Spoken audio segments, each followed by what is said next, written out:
Hello everybody and welcome to some Ad2l casting. This is your caster Party PD casting Ad2l Season 12 LanETS versus Potato Squad. So immediately we already have the first set of bans here, as I did not get into it just yet. But we have Faceless Void and Tidehunter banned out for the side of LanETS, and we have Ricky and Timbersaw banned out from the side of Potato Squad. First pickup for the side of the Dire is Witch Doctor, and the second pickup as response to the Potato Squad is the Marana. But of course, we're eagerly awaiting the rest of the picks here, as Potato Squad will eagerly work into getting their next pickup here. Reserve time. They will dip into their reserve time, and we will eagerly await to see what their pick is at this point.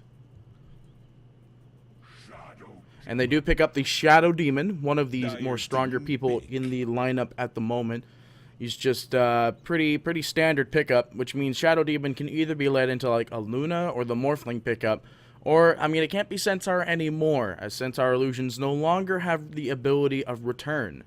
So in response to that, they do pick up the Beastmaster, and now we go into the second round of the ban phase here. So Beastmaster is actually one of the stronger off lanes, maybe not one of the preferable ones, as Sand King is still in the pool, and and as we're eagerly awaiting, they will try and ban out whatever their next set is. Most likely Ricky was a personal ban, and vice versa for LanETS banning the Tidehunter. So after that, they do ban out the Sven, trying to remove as many hard personal carries that they don't want to deal with, and LanETS are reading it perfectly, and they do ban out the Luna. And Potato Squad, in return, ban out Axe. Now we're going to eagerly await whatever this last ban will be. Do they ban out the Morphling, or do they take the Morphling themselves? That is the question. If they leave Morphling available, most likely Potato Squad will pick it as their third pick here. 10 seconds remaining. And we're eagerly awaiting to figure out what exactly is going to go on. They will ban out Venge instead. So Morphling is still a very viable pick here. Not to mention, LanETS still have the option of doing the classic Beastmaster Huskar, just endlessly burst into somebody. So LanETS look like they have a very secure lineup at the moment, as they just have two permastuns and well, I say permastun, but if Witch Doctor can get the balances right, it's basically a permastun. And then the ult. Meanwhile, on the side with the Potato Squad, they have just a lot of their roaming capability picked out so far with Shadow Demon and Marana. Next to that, we're eagerly waiting. They pick up the offlane Slardar, one of my personal favorite offlanes. So that I can't really contest against this. This is actually really good because it prevents Witch Doctor from building a Glimmer Cape to defend himself from the ultimates, and in response they pick up Life Stealer. They understand Potato Squad is most likely going to start building some sort of durability at this point. And Slardar is basically countered out. He can't go for a lot of strength items. Most likely will still have the Blink Dagger into Armlet or Blink Dagger into Vanguard. And we'll see that lineup. So Potato Squad still have a choice here if they want to get this Morphling as their final pick, or they're going to let it slide and LanETS to ban it in the next phase. Reserve time. We're eagerly awaiting to figure out what Potato Squad will end up doing here.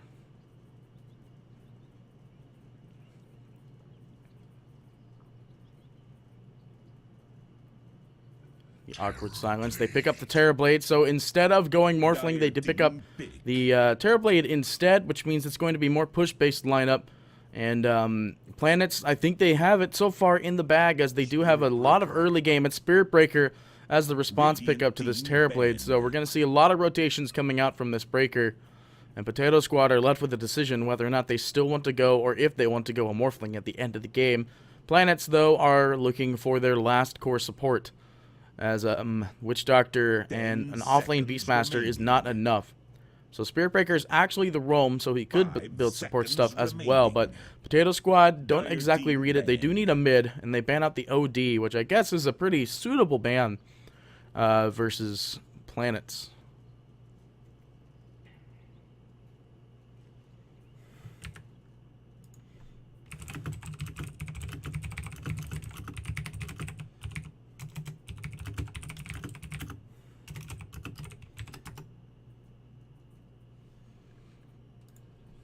LanETS, they're going to figure out what exactly they want to do about our last pick there.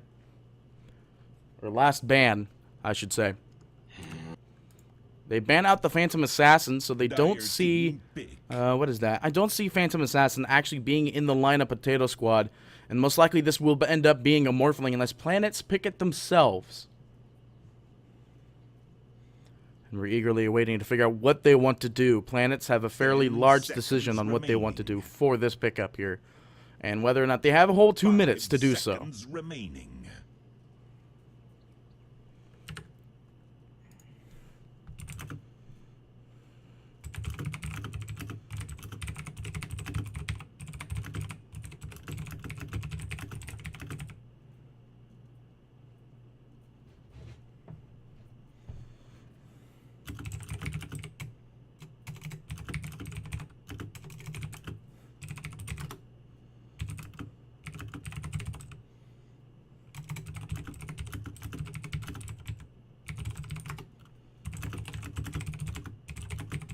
Planets will pick up the Kunkka as their last support here, which is actually fairly good. It secures them a mid, and it could still be a support Kunkka, which most likely that will end up being the case.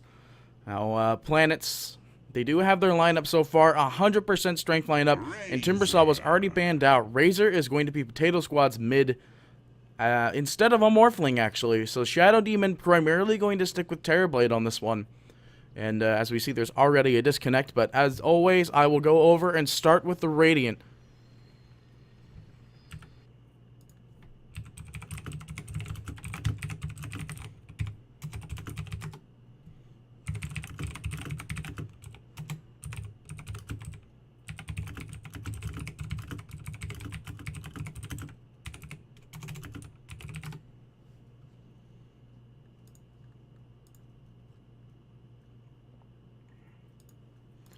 As always, folks, we will start with the Radiant. Sorry, I am participating in between different events here, so...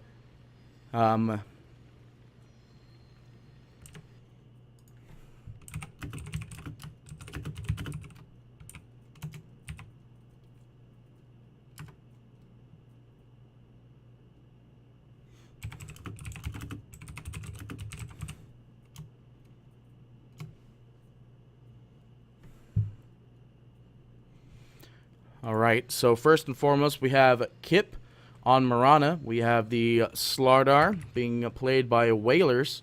We have... What was that last one? What was the last one? Razor is going to be played by Sam.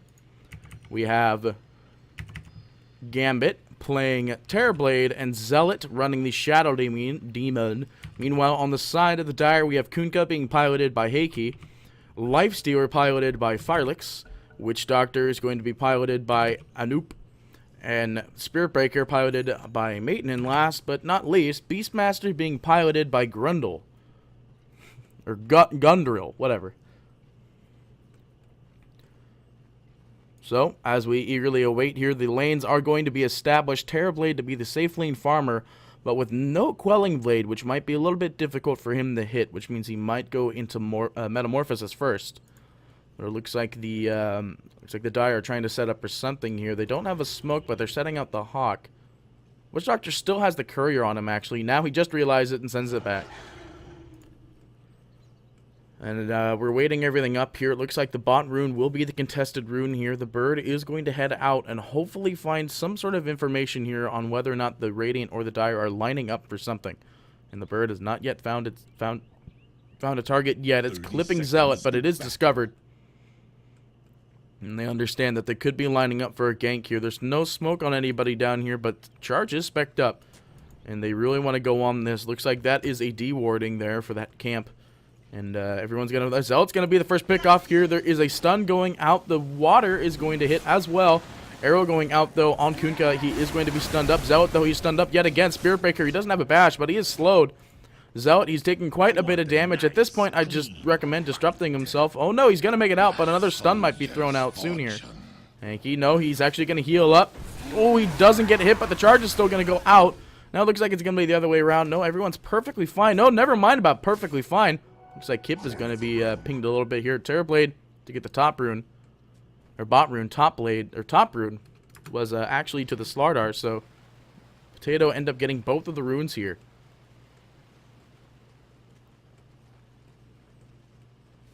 So as we see the off lane already, we have it is, like I said, Slardar in the off lane on the side of the Radiant, safe lane Lifestealer, the side of the Dire. Meanwhile, in the mid, it is a middle Razor versus the middle Kunkka, which is also going to be a semi-support at this point. Roaming Witch Doctor is also the support in the top lane. Meanwhile, in the bot, it is a dual lane. It is the roaming Spirit Breaker, actually. He's the roam. And Gundrel in the bot lane. And over on the side of the Radiant, we have the safe lane farm. Terrorblade now has his Quelling Blade. Realizes he probably needed it, and he definitely does. And Zealot to be the, not the roamer, but Kip is going to stun. Is actually going to go out onto Martin. Or Maiden, but he's not slowed enough just yet. No, there is the refraction. Will they get the kill off of this, though? He's taking quite a bit of damage, but not exactly enough. A little bit more, that would have been the case. It's a Spirit Breaker. He's got a lot of starting HP for a Spirit Breaker. 780, one of the highest starting HPs, I believe, on any Dota hero with no items.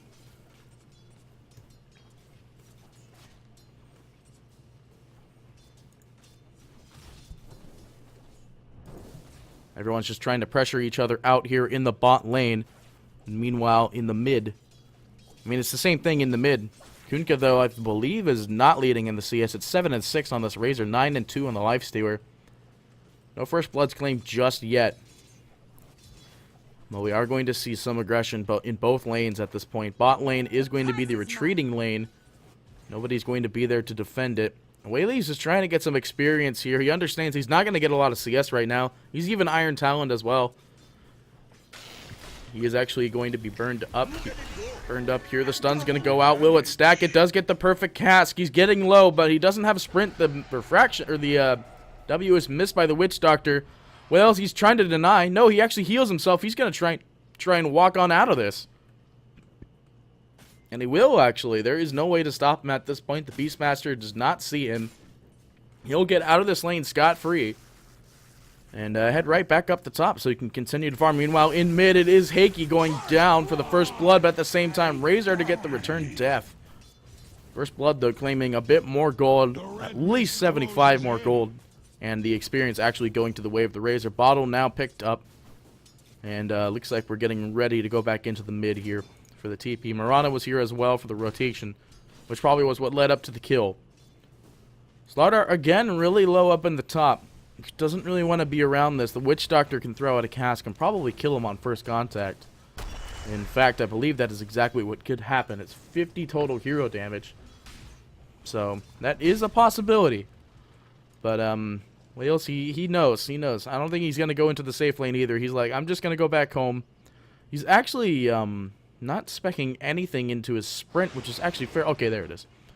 It's fairly important to have sprint at least level 1 in the off lane, so you're actually able to, if you can, rotate to multiple lanes and just assist when needed. Shadow Demon getting very low actually from creeps. He might as well just kill himself at this point. No, he is actually going to tango and just work on getting that done. So at the moment, it's still, now it's actually Terrorblade leading at 21-1 to the Lifestealer that is leading at 16-2. Very pestilence looking map. It's actually one of my favorites. So we're gonna see how exactly this game will unfold as Potato Squad is up against 100% strength lineup, which means they're little damage but still possible damage. And meanwhile, Potato, they have a Terrorblade, a Shadow Demon, and a Slardar. So actually, I believe, now that I'm looking at it, Slardar might have been a deny for the Lifestealer. No, actually, no, they didn't pick Lifestealer first. Slardar was... No, that was a deny. No, that wasn't a deny. Slardar was picked first. Meanwhile, in the top here, Potato Whales. He's getting jumped on here. Is he going to find the slow? That he will not. But there's another hero here. Gundrel, he's actually really low. If he gets the stun and first hit bash, won't be there. Oh, come on. There's the bash. Alright, he does end up getting the kill in the top lane. Not really beneficial for him. In fact, looks like he was building into his travel boots. Or something like that. He's got a lot of money, so he lost a lot of money. Is what happened there. Yeah, that was quite a bit. So he is not really happy about that. Meanwhile, in the bot, Gambit is free farming out as well, trying to apply pressure to Martin. Or Maiden. And we're eagerly waiting to figure out what the rest of the team is going to do here. This is the butterfly Terrorblade by the looks of it. He's got the weird butterfly wings. Yeah, he's got the weird butterfly wings.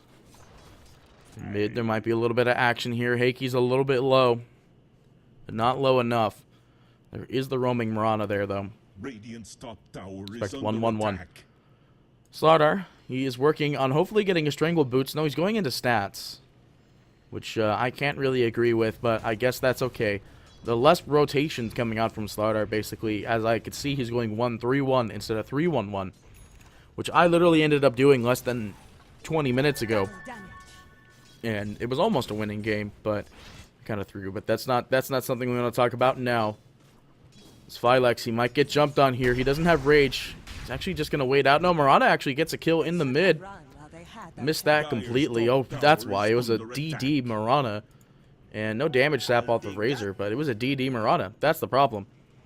So that's what ended up causing that there. Actually, Mirana, I believe, has more damage. No, he doesn't. He doesn't have more damage. Razor has more damage. Razor has way more damage. But, something that they're going to have to answer is this free farming Terrorblade. And what Terrorblade is going to end up going into, that is the question. This could be the stats Terrorblade, where he builds at least one, a Dragon Lance, so he can actually get the agility and strength early, so he can last a little bit longer. Or is he going to go straight into a damage item? That is the question. I believe what I could see, possibly, is a Radiance. But that's always my dream and not theirs. Radiance is always a good dream. Alright, so there will be a disruption on these ranged creeps. A lot of ranged creep. There are a lot of ranged Terrorblades. This tower is going to go down. No questions asked. 144 total damage. That is dirty. 15 armor. 16 armor already. Speaking of armor, it will be Wales to get another kill in the top. And he's going back in here. He's like, I've got my ability to kill heroes now. I am going to just dot the Lifestealer a bunch. And hopefully I'll win. But it looks like the Lifestealer is going to get his phase boots. A lot of weird pickups here. It looks like Beastmaster's still either going to go straight into Travels or the Necron. Necronomicon. But bot tower being pressured.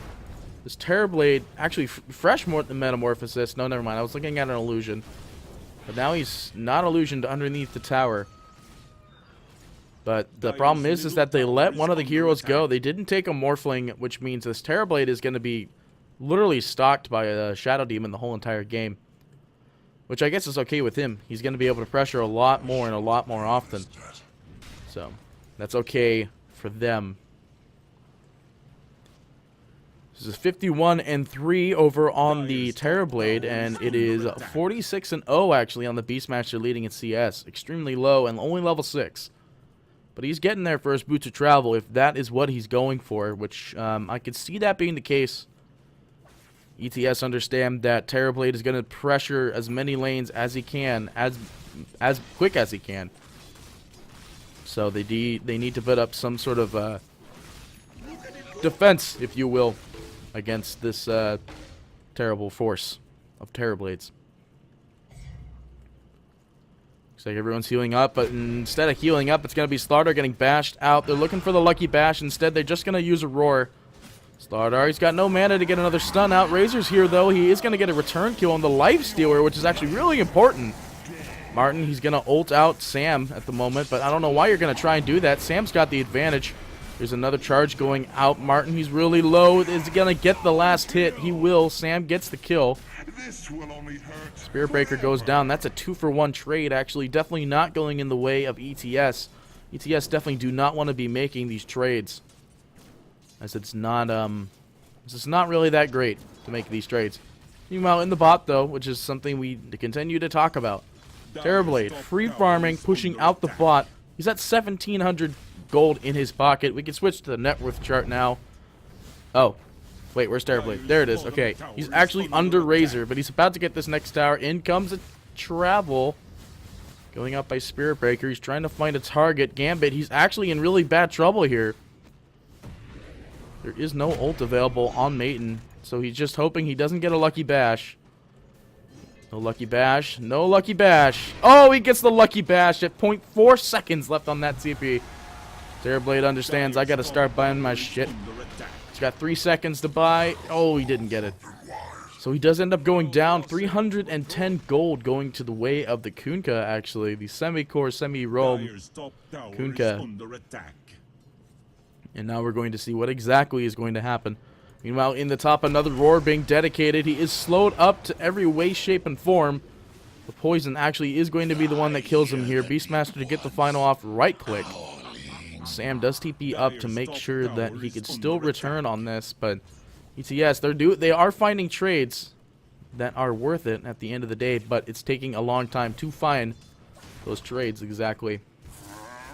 Rotations coming in. The ward has scouted them out, and the ward it is. The sentry is thrown down to de-ward that rune, and they are going to find the other sentry as well. Dire's top tower is under attack. Radiant's Phase middle boots up tower on the is Kunkka under now. attack. Items are starting to get developed. This Terrorblade also is now back into the fray. He's going to push out this mid. He's like, we got another tower left. This bot tower is actually about to die. Yeah, it's extremely low HP. Shadow Demon, I think he's tempted just to throw up disruption illusions of himself to get this. No, it will be confirmed. The tower to get the last hit. And now he's running away, though. He's being charged by Spirit Breaker. TP's coming in as well. I don't think you're getting out of this unless you disrupt. Perfect timing, actually. There will be enough. There is an ult available on the Spirit Breaker. As soon as he gets in range, the water does not connect. Spirit Breaker, why does it look like he's running all weird? Is that what that set does for him? I don't like that. I don't like that. I think it's broken, guys. Invisibility going out on the Marauder. There is no ward to scout it out. Just a vision ward. Terrorblade maybe trying to find somebody in the jungle. Can't find him just yet. What is this, Terrorblade? What is this? Is this going to be a pipe? Why do you... Okay, that's what I thought. You sold the... Okay. Sold the Iron Branch. Of course, it probably wasn't going to do anything. Scan going to be used. Not going to find any targets. It might if they walk in here in the next 2 seconds, and it is not the case. More illusions being crafted to go up against the top. A sentry ward going to be thrown down probably by the Spirit Breaker right in this location somewhere. Find another ward. Not going to find it. Top tower, though, is going to get tickled on by the Spirit Breaker, or by the Terrorblade. Spirit Breaker to charge in, maybe to prevent the push. But he does not find another creep to charge on, so it is disengaged. Is this Boots of Travel? No, he's going straight into Necron. So he thought about Boots of Travel, then he had to go to Tranquil Boots. They were like, we just need this pressure and we need it now. Not we need it after your Boots of Travel. So they will do that. Stat Boots being built up for the Spirit Breaker. Still a semi-core at this point.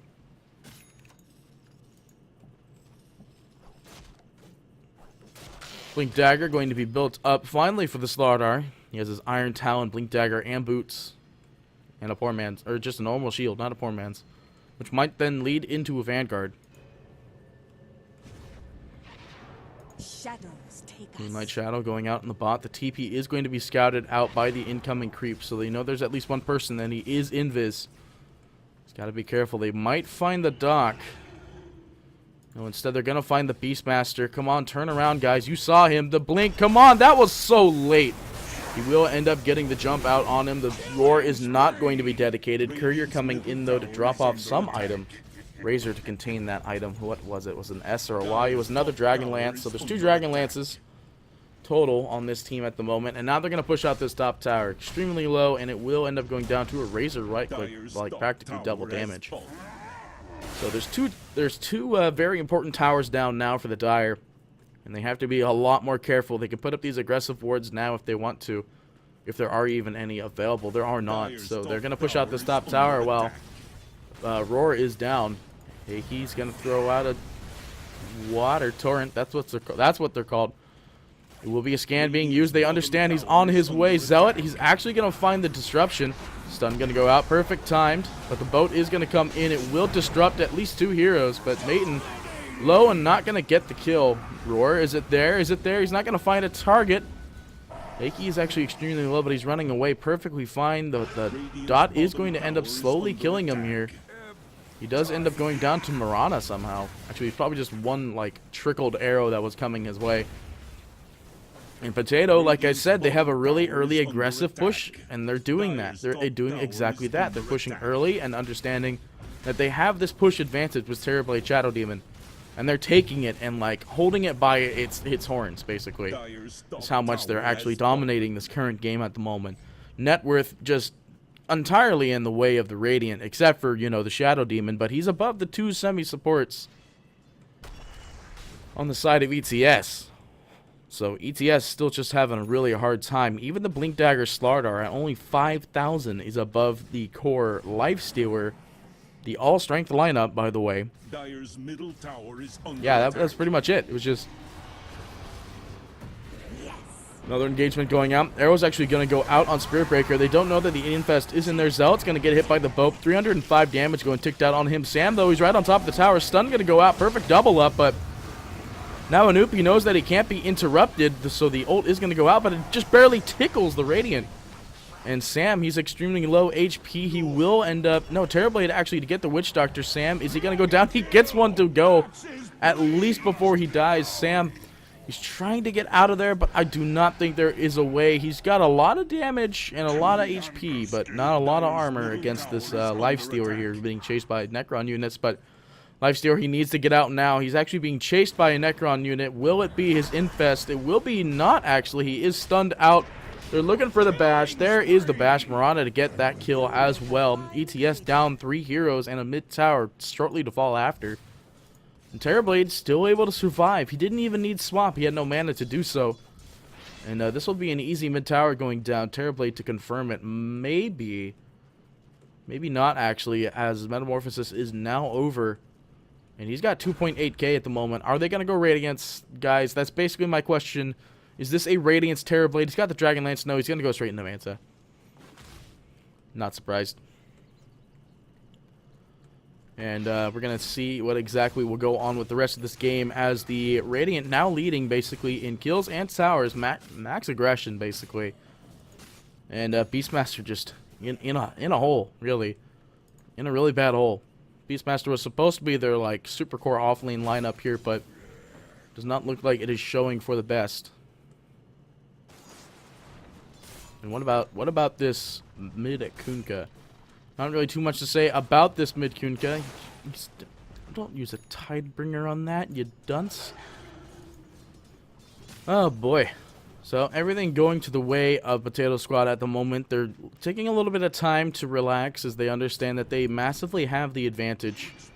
Sentry Ward going to be thrown down. A new Observer placed on top of it. They do see the Observer placement. They don't see the D Ward though. Chris? He throws down another Sentry. He finds the Observer Ward.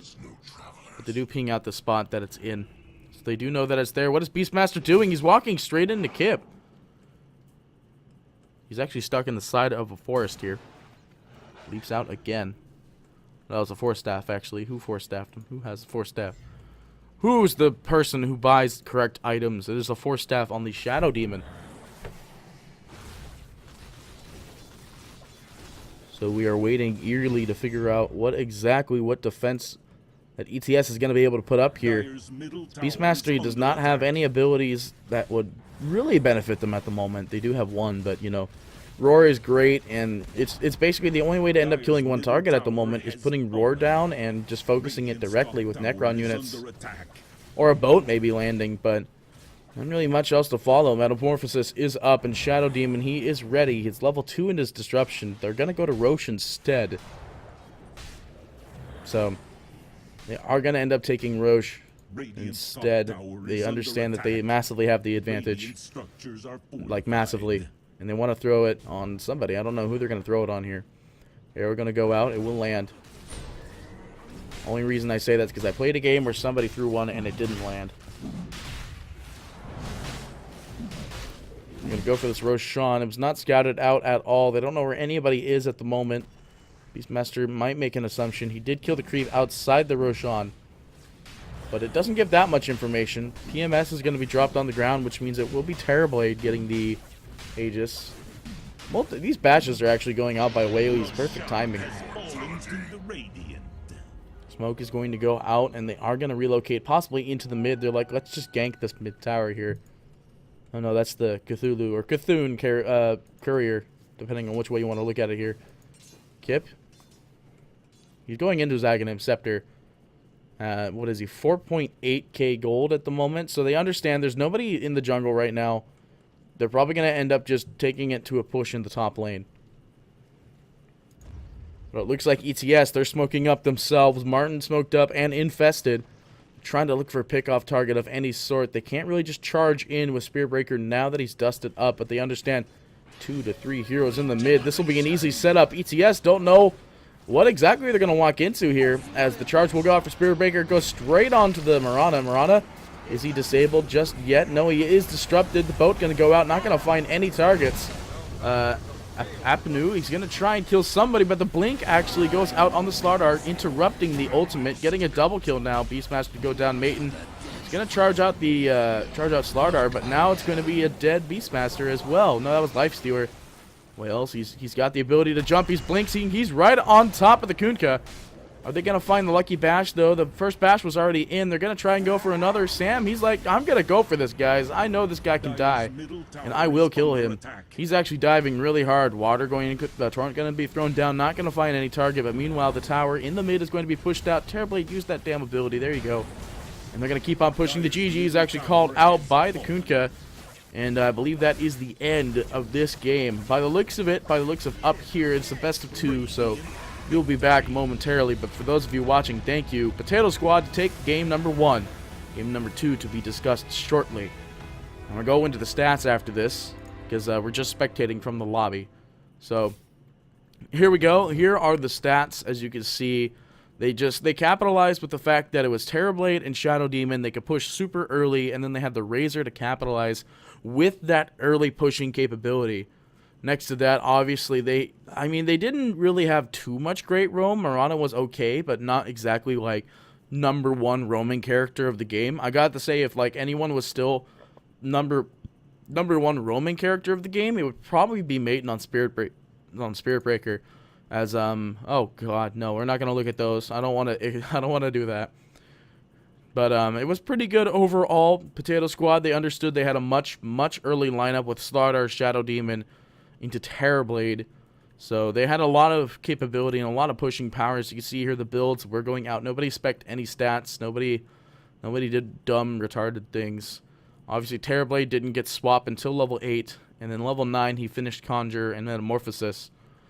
But everybody else got their ults about the same time. Yeah, Spirit Breaker, everyone got their ults about the same time. Actually, no, Razor got his ult at 8 as well. But definitely a lot going out. The wards were actually pretty spot on by the Mirana. That might have been why there was a lot of easy rotations they were able to do. But the Aghanim Scepter was never actually built for Mirana. She did have the gold at the end to do so, but not exactly to, you know, walk up to the base and do it. So we're going to let that go as we could go to the graph here. If I can manage to click on it, we see Potato Squad in the net worth going quite a bit, and the experience average quite a bit as well. 20 minutes. It was obvious they were going to end up dominating here. The net worth going up. It was the Terrorblade that was leading for a little while. Then the Razor right here ended up capitalizing when a couple kills went down to his way. But on the downside, it was Witch Doctor and Spirit Breaker on the bottom, with Kunkka actually and the Beastmaster on the bottom. You can see the player levels as soon as this was the first level 6 right here for Razor, which means, or no, that was when he turned level 6. Right here is when he spec'd this ult. But the levels went pretty slow as well. And then lastly, we have the player items. Something I do want to talk about, again, this is like the #1 build for Terrorblade, is going straight into Dragonlance at the moment. Dragonlance is currently one of the best items for Terrorblade in the game. And then he just went straight into Manta, grabbed the Aegis, has the Manta, and pushed with it. And that was the end of that game. So thank you, for those of you watching on YouTube, thank you so much. We'll be back for another game. And this is Party PD, signing off. I do hope you enjoyed the video that you watched today. If you want to see more done by me, or just done by anyone in general, please have a look around the rest of the channel. Leave a like, favorite, and subscribe on this video. And we will see you next time for some more Dota 2 based equipment and stuff. Thank you so much for watching. We will see you all next time.